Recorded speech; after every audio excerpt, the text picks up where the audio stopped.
I am so glad to be answering this question. I made $2.35 an hour. So how did I never go hungry? I'm so glad to answer this question because what I'm about to tell you today is absolute truth. My name is Jim Tucker, and welcome to Jim Tucker's Journey. Today I want to share with you something that happened to me many years ago, back in the 1970s. These things I will never forget. As long as I live on this earth, I will never forget it. Now, before I share this, I want to say something important. The Lord does not demand a certain set percentage from His people in the New Testament as far as tithing is concerned. Giving is not about a number, it's about the heart. But I have learned this in my life. God is always faithful when we give.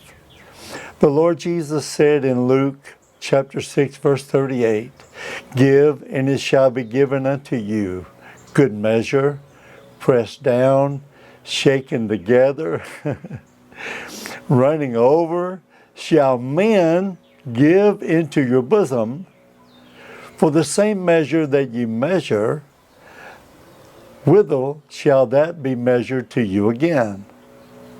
And I found that this is very, very, very true. Back then I was making $2.35 an hour. And I'm going to tell you the truth. There were many weeks I didn't have enough to go around. But I made up my mind. I'm going to be faithful in giving to the Lord.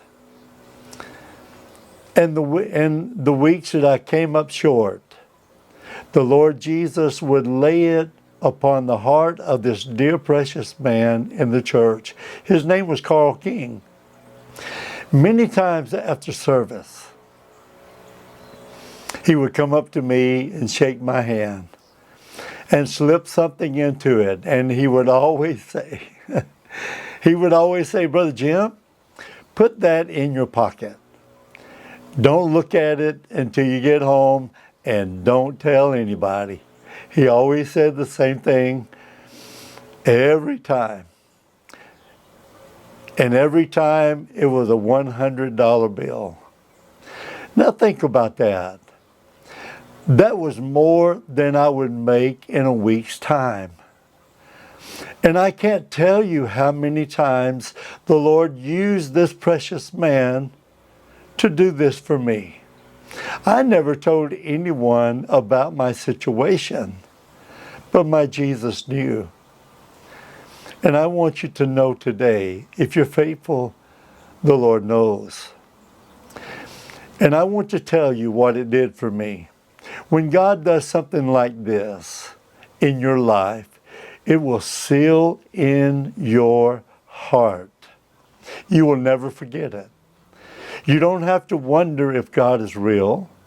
You don't have to question His goodness because you've seen it for yourself. There's not a devil in hell, not a demon, not a skeptic, not an atheist that can take that experience away from me. Because it's not something I heard. It was something that I lived. And here's the reason I'm telling you this today. And it's found in Revelation chapter 12, verse 11. "And they overcame him," talking about Satan. "They overcame him by the blood of the Lamb and the word of their testimony." And this is my testimony. This is one of many times the Lord made Himself real to me. You can trust the Lord. When we give with the right heart, we honor Him. He knows how to take care of His children. And He is faithful every time. How do I know this? From experience. And we know experience is the best teacher. It may not always be comfortable, but it will teach us. And I want to thank you today for joining Jim Tucker's Journey. May the Lord Jesus bless you and your precious family. And until next time, we'll walk a little further down memory lane, for I know each of you have a story to tell.